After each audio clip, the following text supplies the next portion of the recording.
What's going on, everybody? Welcome back to another edition of Dad Does Videos. We are right around the time of the year where we are going to move our clocks backward for daylight savings time. And that's a great time to replace the batteries in all the fire alarms in your house. You should be doing this about every 6 months or so.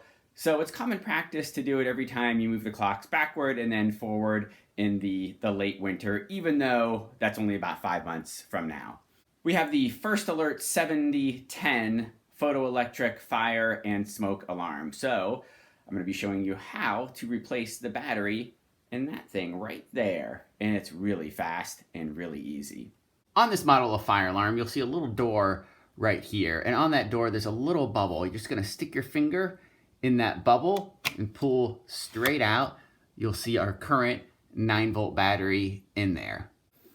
All right, so once you have that door open, you are going to hold the end of that door for stability, grab the end of your battery and pull straight down on that battery, and it'll come right out. Also notice on the left side of your battery, there's that negative charge right there. So you need to remember that, so when you put your new battery in, you put it in the same way.